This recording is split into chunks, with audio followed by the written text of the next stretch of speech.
Tru. Estás escuchando Entre Grillos, análisis de noticias para entender mejor nuestra realidad. Yo soy Juan José Parcero, comenzamos. Capítulo número 119, yo soy Juan José Parcero, bienvenidas y bienvenidos a Entre Grillos. Hoy es 22 de mayo. Este 7 de junio se cumplen 250 días de que inició el gobierno de la presidenta, la primera mujer en la presidencia de México, la presidenta Claudia Sheinbaum. Hace unos días hice en este espacio y junto con mi amigo Eduardo Farfán un balance sobre lo que ha sido la gestión de Claudia Sheinbaum y lo que empezamos a ver ya como resultados en diferentes temas, en temas de economía, temas de seguridad, salud, la democracia, el estado de la democracia en México, los retos internacionales que ha tenido México y Sheinbaum. Y pues prácticamente hemos estado discutiendo sobre qué ha mejorado, qué sigue igual o qué está peor, en qué podemos ser optimistas, en qué podemos o en qué somos un poco más pesimistas y qué podemos esperar de la primera mujer en la presidencia de la República, qué podemos esperar de la administración de Claudia Sheinbaum. Esta es la primera entrega donde hablamos sobre la situación de inseguridad en México. Por favor, comenten a lo largo del episodio qué opinan sobre lo que estamos platicando aquí, si están de acuerdo, si no, pero sobre todo por qué, porque me interesa mucho leerlos, me interesa mucho saber qué piensan, cómo están ustedes viendo las cosas. Si les gusta este episodio, si les gusta lo que platicamos aquí, lo que intenta ser este espacio, que es un espacio que busca generar periodismo, que busca generar análisis político y que busca acercar este análisis a los jóvenes, les invito a no solo darle like o compartir, sino suscribirse al canal para que estén informados, para que podamos estar rebotando ustedes y yo todas estas ideas, todo lo que pasa en nuestro país que es tan importante.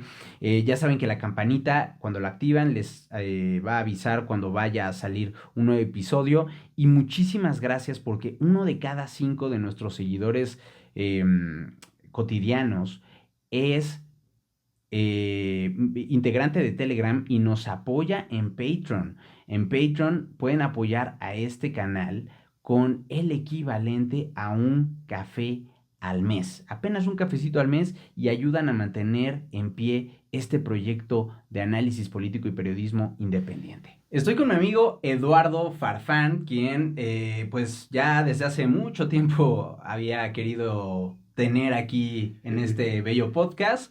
Y pues por fin, ¿no? Por fin se me hizo. Politólogo con maestría en administración pública, ha sido consultor y tiene experiencia en el sector público y sector privado. Lalo, ¿cómo estás? ¿Qué onda, Juanjo? Bien, gracias. Gracias por invitarme aquí al podcast.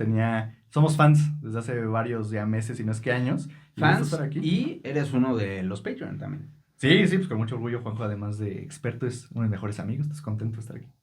Qué bueno, Lalo. ¿Qué onda? Pues mira, vamos a hablar, como ya saben, de los 250 primeros días del gobierno de Claudia Sheinbaum. Y para ello elegimos cuatro temas sí, que vamos a abordar brevemente, ¿no? No podemos profundizar muchísimo en ninguno de ellos, pero para tocar un poco las principales áreas, ¿no? De lo que ha sido esta administración. Y son inseguridad, economía, el estado de la democracia, salud. Y bueno, vamos a hablar también del impacto, ¿no? Que esto ya no es un tema de lo que ha hecho, sino un poquito como en respuesta, que ha hecho en respuesta a el impacto de eventos globales, ¿no? Como la administración de Trump, guerras, ¿no? Sí. Entonces vamos a hablar un poquito de todos estos temas para intentar hacer un balance, ¿no? De lo que ha sido hasta ahorita en estos primeros 250 días el gobierno de Sheinbaum. De acuerdo, amigo. Sí, que yo, bueno, claramente ya Morena lleva 6 años gobernando a nivel federal, ¿no? Y la gran mayoría de los estados y municipios del país. Pero pues justo es descubrir esas, como yo le llamaría, qué similitudes hay con el presidente anterior, pero también las que yo sí creo, y a ver qué opina Juanjo, también diferencias marcadas en estos temas, en esta nueva administración de la presidenta Sheinbaum. Entonces, me parece perfecto, Juanjo. Y justamente en ese tenor vamos a empezar con el tema de inseguridad, ¿no? ¿Cómo ves lo que ha sido el enfoque de Claudia en estos primeros días? frente al crimen organizado y particularmente qué cosas ves que siguen igual y que han cambiado, ¿no? Con respecto a lo hecho por López Obrador. Sí, sí, ahí creo que yo vería una similitud importante, que en esa similitud lo que yo veo más relevante es que continúa una tendencia a la baja, y esto sí es basado en datos de la INEGI, del INEGI, perdón, de homicidios, ¿no? Ujú. Entonces hay una similitud, sin embargo yo veo también una diferencia, en donde creo que sí la presidenta Sheinbaum se está diferenciando respecto a esta estrategia de los abrazos no balazos, ¿no? O sea, creo que el presidente López Obrador, el presidente López Obrador, sí fue muy marcado en que el control de la seguridad debe ser como más de lejitos, ¿no? No buscar tanto un enfrentamiento directo con el crimen organizado, pero la presidenta Sheinbaum junto con el secretario Harfuch, ¿no? De seguridad, creo que sí han cambiado un poquito la estrategia. Yo sí veo ya enfrentamientos un poquito más directos, no os voy a decir que me recuerda algo a los gobiernos de 2006 a 2012 de Felipe Calderón, no tanto pues, pero sí ya veo una diferencia respecto a López Obrador en cuanto a cómo se enfrenta al crimen organizado. Ya pues habrá hipótesis, ¿no? De que si es por ellas, si es por presiones externas, si es una combinación, yo creo que puede ser una combinación, pero sí veo esa diferencia. Pero sí me gustaría, aquí vamos a tratar de ser objetivos, creo que cada quien tiene sus posturas ideológicas, políticas, que cada quien vota por quien quiere, y hay que reconocer lo bueno y también reconocer lo malo que ha hecho, creo que las administraciones morenistas, y sí es claro que durante el sexenio de Felipe Calderón fue cuando se dispara, ¿no? La inseguridad con la llamada guerra contra el narco, baja un poquito hacia el final de su sexenio, vuelve a subir con Peña Nieto, baja un poquito, y con López Obrador lo que pasó es que ya el nivel era tan alto que siempre se decía, es el día más violento en la historia de México. Pues sí, pero la tendencia creo que importa mucho, lo que diré aquí a los que nos están escuchando, que no solo importan los números absolutos. Si vemos una gráfica, tenemos que ver si esa gráfica estamos dando una tendencia creciente, pareja o decreciente. Y creo que desde López Obrador se empezó como a disminuir esa pendiente en el crecimiento de homicidios y con Claudio Sheinbaum se continúa. No sé tú cómo lo veas. Sí, pues mira, este gráfico que tenemos aquí en la computadora lo voy a poner aquí en la pantalla, son las cifras oficiales Sí. y aquí podemos ver justamente las tendencias de cambio, ¿no? Sí. De los homicidios en las administraciones de Carlos Salinas de Gortari a la fecha. Y pues lo vemos aquí muy claro, ¿no? Como Felipe Calderón pues toma esta...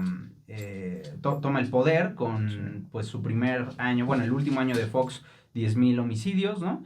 Y él lo deja en 25,000, ¿no? O sea, Sí. crece en 250%. Exacto. Y de ahí con Peña Nieto lo que vemos, que con Calderón había llegado a un pico, ¿no? Con 27,000 en 2011, 75 al día. Sí. Y empieza a bajar empieza a bajar con Calderón de nuevo, levemente. Con Peña llegan a estar en 20,000 de nuevo, de 27,000 a 20,000, Sí. o viendo los diarios de 75 homicidios diarios a 55. Exacto. Y luego vemos un repique, ¿no? De los homicidios En su segunda mitad. en su segunda mitad, que empieza a subir, hasta llegar a los 101, le dejan 101 a AMLO. Con AMLO se mantienen en estas cifras terribles, ¿no? De 100 homicidios Sí, diarios 2 los años. primeros 2 años. Sí. Luego, también hay que decirlo, un poco podrá ser, todo esto siempre es multifactorial, ¿no? Sí, Entonces, claro. aquí tampoco podemos evitar pensar en el impacto de la pandemia, ¿no? Pero empiezan a bajar y lo que vemos es que incluso después de que termine la pandemia se mantiene un poco a la baja, ¿no? Estas cifras. AMLO lo deja en 84. Sí. Es un gran avance de 100 a 84, pero aún así seguimos hablando de que son las cifras más altas desde 2016, ¿no? Exacto. Y ya con Claudia vemos que ahorita en lo que va de este año, que ahorita estamos en el... Porque acuérdense que la violencia es algo que influye la época del año, ¿no? Sí, Entonces, estacional. es estacional. Entonces, en verano tiende a haber más homicidios. Ahorita estamos entrando al verano.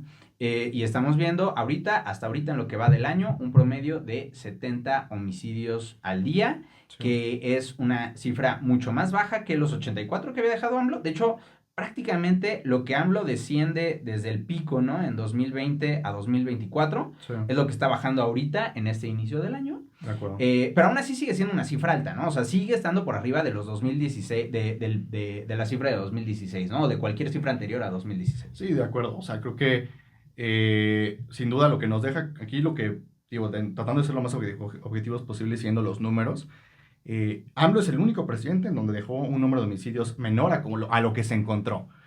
Desde Calderón. Desde Calderón. Juanjo tiene toda la razón y que sigue siendo algo muy alto. Creo que también es porque le dejaron la base muy alta. Y ojo, aquí no estoy defendiendo a nadie, pero creo que es algo no diría elogiar porque siguen siendo números muy altos, pero por lo menos de reconocer que por lo menos no aumentó esa base, ¿no? La dejó más bajita como no encontró. Y a ver qué pasa con este primer año de Claudia Sheinbaum, que pues como dice Juanjo, todavía falta una parte importante. Hay una amplia corriente de literatura académica que en efecto dice que los homicidios se disparan hacia verano, ¿no? Entonces vamos a ver cómo le va en su primer verano, ¿no? Que justamente estamos entrando en eso ahorita en mayo, para ver cómo le va a mayo-junio, para ver cómo le va a Claudia Sheinbaum en este verano, que probablemente se detonen los homicidios. Sin embargo, sí veo una tendencia buena, ¿no? Pero bueno, al final falta un poco. Yo sí veo diferencias. Creo que la política de que empezó con López Obrador, y creo que podría ser que continúe con Claudia Sheinbaum, se me hace una... No sé cómo le han llevado a la práctica, si tan bien o tan mal, pero se me hace loable que estén buscando tener la seguridad pública con un problema cuya causa son problemas sociales, ¿no? Creo que es mi opinión, por ejemplo, que pues muchísimas veces la gran mayoría de la gente no toma la decisión de cometer un delito, por ejemplo, un robo, por gusto, muchas veces por necesidad, al igual que, por ejemplo, que la migración, ¿no? Entonces, si atendemos esas causas de origen, si la gente tiene un ingreso decente, ¿no? Si encuentra trabajo, si puede ir a la escuela de forma segura, si la escuela está en buenas condiciones, tú como chavo, chava, ¿no? Que quieres entrar a la prepa, a la universidad, tienes el incentivo a quedarte ahí y quedarte en una economía más formal y pues evitar irte a la inseguridad, ¿no? Entonces me gusta ese enfoque, no sé qué también lo hayan hecho, ya creo que es una materia que deberíamos pues entrar mucho más a detalle en otro episodio, ¿no? O hacer una investigación al respecto, pero me gusta ese enfoque, hay que ver cómo lo mantiene la presidenta Sheinbaum e incluso ojalá que logre mejores resultados que lo pasado, porque pues bajó la pendiente, bajó la base. Sin embargo, creo que hay mucho trabajo todavía por hacer, pero me gusta lo que estoy viendo. Creo que hay un enfoque mucho más duro con la nueva presidenta y con el secretario Harfuch. A ver qué pasa, pero veo signos promisorios. Sí, claro. Ahorita le entramos un poquito a la política social, pero para seguir con este tema de la inseguridad, ¿no? Ya hablamos de los homicidios, pero al mismo tiempo, que además dentro de los homicidios podríamos hablar de muchos otros temas, ¿no? De dónde están ubicados, qué están haciendo, por ejemplo, en Guanajuato, que lleva 6 años en llamas completamente Guanajuato, ¿no? A diferencia de, por ejemplo, Sinaloa, que ahorita fue como la explosión a partir de octubre, de que entregan al Mayo los chapitos a Estados Unidos, Sí. explota Sinaloa y bueno, ¿no? Vemos una política enfocada a Sinaloa que funciona ahí, o sea, tendrá sus resultados positivos o negativos, pero en Guanajuato yo no tengo claro qué están haciendo, porque vemos 6 años de llamas y llamas y llamas, y ojo, porque me parece que no puede ser coincidencia que es el gobierno o el estado más panista probablemente, ¿no? Pero, Sí. pero bueno, más allá del tema de los homicidios, que es usualmente, ¿no? De los indicadores más Sí, que te utilizados. fijas, ¿no? Sí. ¿Qué otros indicadores crees que nos pueden servir para ver qué tanto ha cambiado la situación de seguridad? Sí, o sea, siempre va a ser el indicador más que uno se fija, ¿no? Pero en México, desafortunadamente, hay una alta cifra negra, ¿no? Entonces creo que siempre hay que medir la inseguridad no solo con hechos que vemos probablemente en actas de defunción, ¿no? Que es como lo mide, por ejemplo, el INEGI, ¿no? Y por siempre hay un retraso en el número de homicidios que mide INEGI porque tiene que ver las actas de defunción, sino también la percepción de inseguridad. Que le preguntan a la gente en la calle, ¿no? ¿Tú cómo te sientes? Y hay encuestas del INEGI que se enfocan justamente en eso, ¿no? Que tú, Juanjo, ¿cómo te sientes en tu colonia, en tu municipio, en tu estado y en el país? O en distintos lugares, ¿no? En el transporte público, en la calle, en el banco, etcétera. Hay muchas formas de cómo lo miden. Entonces yo me fijaría en la percepción de inseguridad. Creo que es algo que hay que checar si ha mejorado. Según yo, ha mejorado. Y son cosas que varían, como bien dice Juanjo, por zonas. Yo estaba viendo hace un par de semanas, con un amigo del trabajo, que ahorita una de las ciudades con mejor percepción de seguridad, donde la gente se siente más segura, es Piedras Negras, Coahuila. Si nos regresamos al sexenio de Calderón, ¿no? Inicios de Peña, pues hubo eventos de inseguridad feísimos, ¿no? En Coahuila, recuerdo la masacre de Allende, ¿no? Que todos recordamos, que básicamente es un pueblo desaparecido. Y nadie pensaría en Coahuila, y ahora está ahí, ¿no? Entonces, ahí hay dos cosas. Uno, creo que hay factores estacionales, ¿no? Que a veces zonas que en un momento son muy peligrosas, luego ya no, y puede deberse tanto a factores del crimen organizado, ¿no? Que una plaza puede ser que haya sido ya controlada muy bien por un grupo de crimen organizado, o que haya habido buenas políticas públicas. Yo platicaba con un amigo que es de Coahuila y me decía, es que hicieron cosas bien. Hubo muy buena coordinación del sector público, sector privado, un buen entrenamiento de policías municipales y estatales que también ayudó a esto, ¿no? Entonces siempre, como dice Juanjo, son cosas multifactoriales. Entonces yo me gustaría mucho fijarme en eso, amigo, fijarme en la percepción de seguridad, ¿no? No solo lo que dice el dato, sino lo que siente la gente. No sé qué opinas. Sí, ¿no? Y creo que dos cosas, ¿no? Uno, lo que decías, ¿no? Que ojo con a veces concebir el tema de la percepción de inseguridad como una situación de seguridad. Y el principal ejemplo, ya hablábamos de Sinaloa, es el caso de Sinaloa, ¿no? O sea, tú veías y en los indicadores de percepción de inseguridad, por ejemplo, Culiacán Está decente, estaba ¿no? muy Sí, tranquilo, sí, sí. era una ciudad muy tranquila, a Sí, pesar sí. de estar completamente controlada por el cártel de Sinaloa. Sí. Lo vemos por la situación que hoy hay, ¿no? En cuanto se rompe esa Sí, sí, sí. estructura, ¿no? Existente, explota la violencia, ¿no? Sí. Y hoy en día, Culiacán pasó de esos lugares muy bajos, o bueno, no bajos, pero normales, ¿no? Sí, sí. Estándar, a ser la segunda ciudad, de acuerdo con la encuesta nacional de seguridad pública urbana, en el mayor índice de inseguridad. O sea, tiene Sí. 89% de la población. Sí, 9 de cada 10 dicen que están Ajá, inseguros en su ciudad. ajá. Pues. Solamente hay más gente que se siente insegura en Villahermosa, Tabasco, que es otro estado Marginal. que, sí, marginal, o sea, por menos de un punto porcentual, Se siente más insegura, sí. que se sentía más insegura. Y igual, en Tabasco la situación no era así hace apenas 3 años, ¿no? Claro. Pero igual, hay cambios y dentro de un mismo gobierno morenista, pero un mismo gobierno morenista que además hemos visto que el nuevo gobernador May ha llegado a tirarle a la estructura anterior que dejó a Dan Augusto. De hecho, acusa al secretario de Seguridad Pública de Tabasco de ser parte del principal grupo de violencia que es la Barredora, que tiene vínculos, me parece, con el cártel Jalisco Nueva Generación, y explota la violencia en Tabasco, ¿no? Pero entonces estamos viendo, y nada más para que ustedes en la audiencia lo sepan, las ciudades más inseguras en este inicio de 2025 son Villahermosa, Tabasco, Culiacán, Sinaloa, Fresnillo, Zacatecas, Uruapan, Michoacán, Irapuato, Guanajuato y Chimalhuacán, Estado de México, todos en estados con altos índices de violencia, de homicidios y de otro tipo de delitos, ¿no? Sí. Y el segundo tema que quería, mira, y las más seguras, San Pedro Garza García, Nuevo León, la Benito Juárez en la Ciudad de México, Piedras Negras, Coahuila, que bien mencionabas, Puerto Vallarta, Jalisco, Saltillo, Coahuila. Puerto Vallarta, que hoy es, o sea, es el corazón del cártel Jalisco Nueva Generación. O sea, si mañana el Mencho no está, claro. O se rompe el cártel. o se rompe el cártel, quiero ver la situación en Puerto Vallarta. Ojo, Sí, de acuerdo. Saltillo, Coahuila y Los Cabos, Baja California. Y para quien le interese el tema de Coahuila, que es uno de los ejemplos donde mejor se ha hecho este tema de seguridad, les recomiendo mucho lo que ha escrito Sergio Aguayo sobre el tema, un especialista en el caso de Coahuila y además que ha tenido todo un pleito con los exgobernadores priistas, sí, con los Moreira, ¿no? Sí. Que lo han Sí, acosado. sí, lo han acosado por demandas que no tienen ningún sentido. Sí, no, gran profesor de Colmex, si no me equivoco, Sí, ¿no? del Colegio de México. Excelente. No, de acuerdo, creo que dos ciudades de Coahuila ahí, yo diría que, como decimos, es multifactorial, tiene que ser una combinación entre, pues ya un control probablemente del crimen de un solo grupo de esa zona, ¿no? Lo que hace que pues haya más paz, por llamarlo así, una paz, ¿cómo le llaman?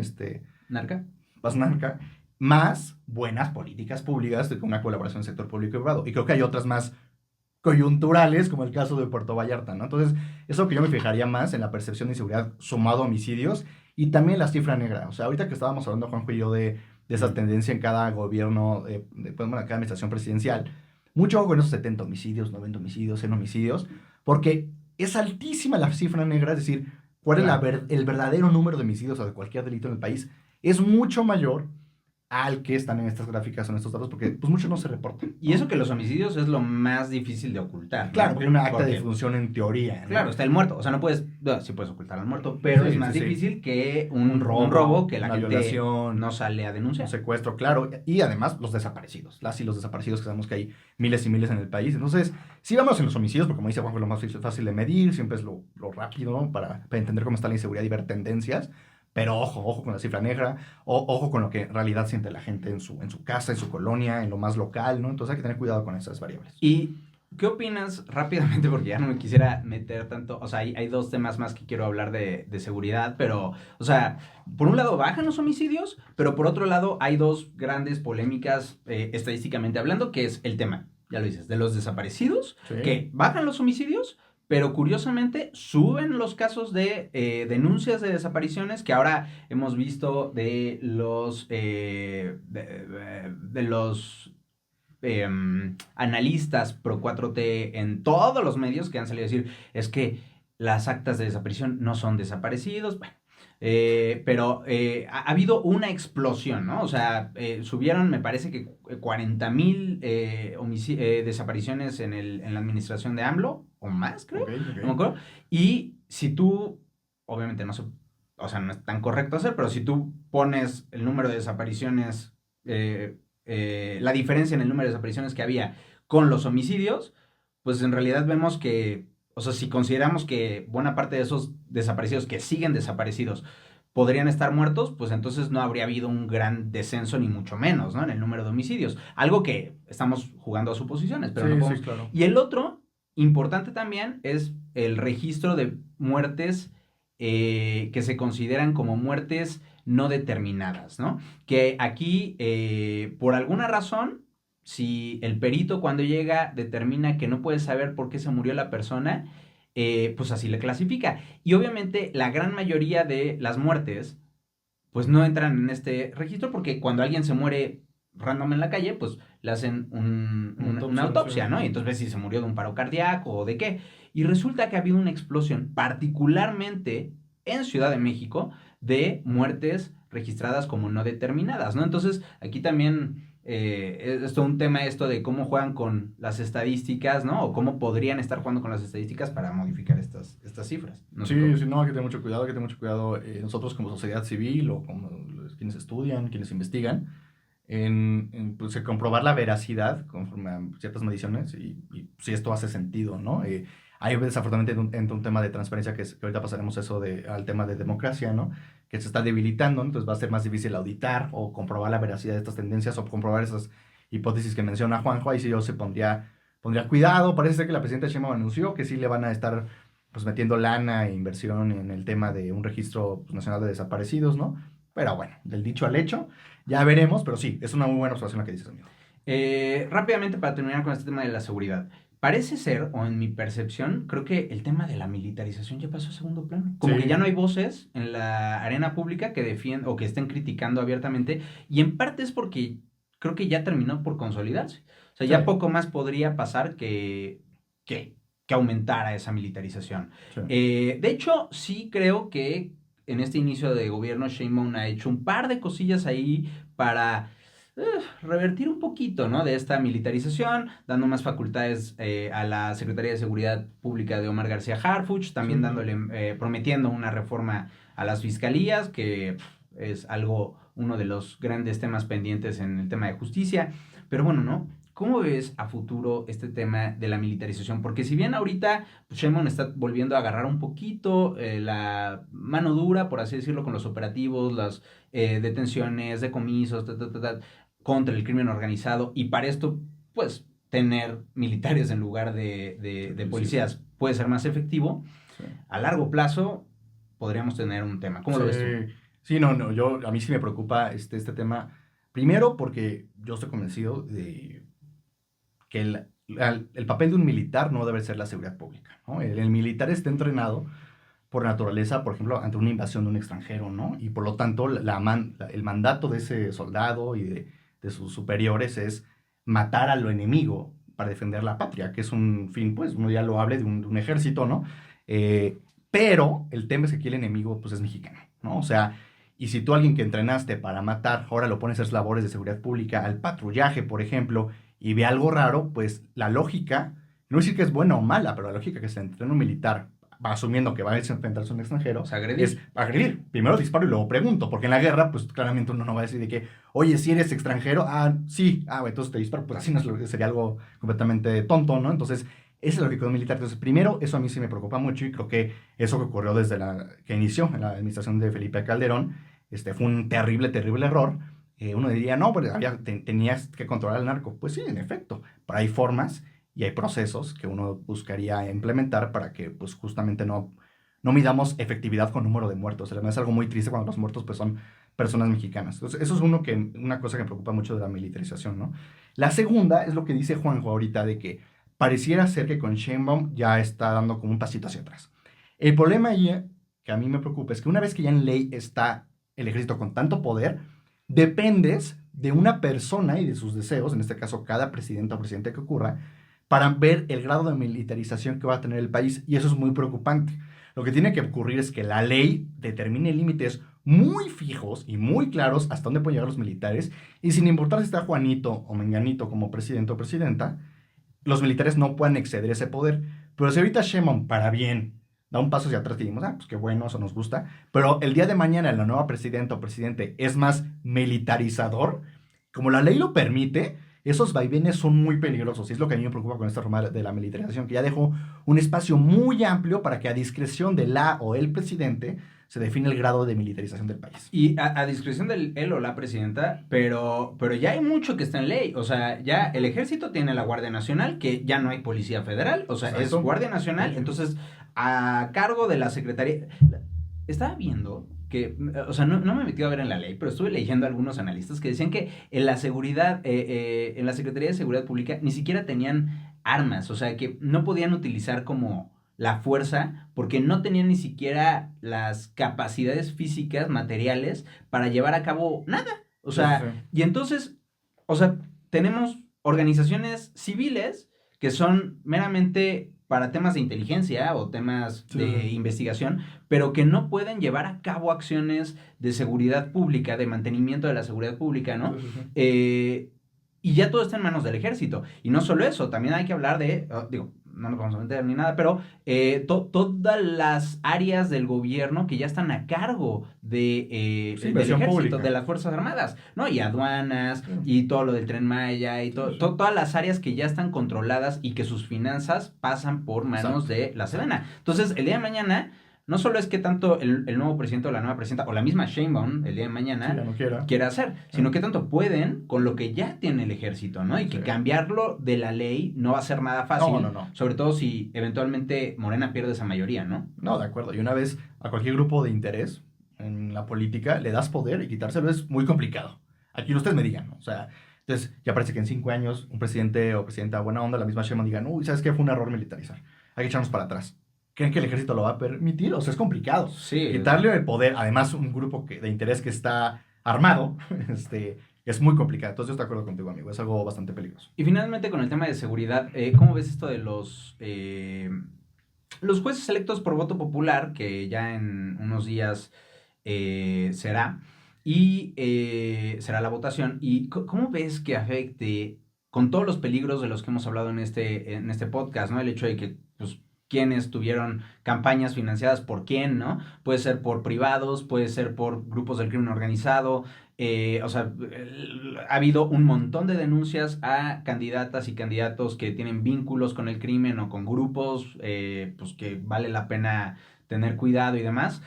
¿Cómo ves, no? Que afecte la reforma judicial al tema de la justicia. O sea, ¿ves que puede haber una mejora Sí, o no? no, yo lo veo complicado. Creo que algunas cosas de la reforma judicial son loables desde mi punto de vista, ¿no? El tema de acercar un poder que históricamente, y no solo en México, sino en el mundo, en muchos países, en muchas democracias, su poder era aislado, ¿no? Alejado de lo que piensa el pueblo. Y es una crítica válida, ¿no? Al poder judicial, no solo en México, te digo, en muchos países. Entonces creo que el fin de acercarlo es bueno.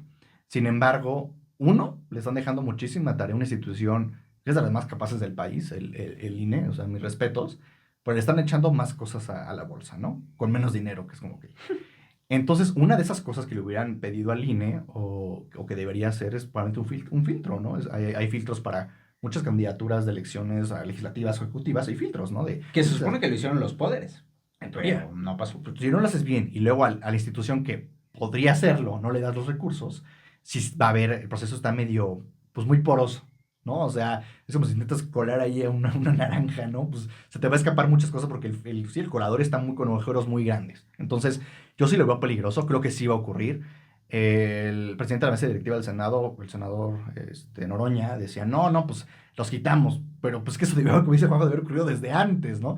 Entonces, ese balance entre democratizar el Poder Judicial con estas cosas que te pueden ir de pues, gente que no quieres que sea juez y parte, porque pues imagínate ahí el conflicto de interés, sí está peligroso. Entonces yo sí creo que no voy a aventurarme a decir si va a estar peor o la administración de justicia, pero no soy optimista. Y entre esta y por otras muchas razones, la verdad. Y así llegamos al final de este episodio. Espero que les haya gustado bastante, como a mí me gustó hacerlo y disfruté mucho de tener esta plática con mi amigo Eduardo. El emoji de la semana puede ser, pues un policía puede ser. Muchísimas gracias por ver este espacio. Ya saben que el objetivo es generar un espacio donde podamos hacer crítica independiente de cualquier poder político o económico, en un contexto donde creo que es más necesario que nunca. El canal sigue creciendo gracias a ustedes, gracias a que lo ven, gracias a que le dan like, gracias a que comparten, gracias a que se suscriben, gracias a que activan la campanita y están atentos cada vez que sale. Muchísimas gracias a todos ustedes por estar aquí. E infinitas gracias también a los que son integrantes de la comunidad en Telegram, así como a los que nos apoyan en Patreon con el equivalente a un café al mes. Recuerden que si te quieres unir a Telegram o a Patreon, los links los encuentras en la descripción de este episodio. Y pues bueno, agradecimientos a nuestros Patreon, como hacemos al final de cada episodio: Arturo Monedero, Sergio Estrada, Eduardo Farfán, Mónica Otero, José Corral, Daniel Santana, Leonel Quiñones, Ana Martínez, María Medina, Jaciel Lara, Arturo Flores, Ivana Cortés, Ailín Mendoza, Mariana Martínez, Isa Ripoll, David Ladrón de Guevara, Jackie Quiñones, Jorge Vargas, Diego Báez y Jesús Cuyoc. Muchísimas gracias a todos ustedes y no olviden, estén atentos, nos vemos pronto. Bye.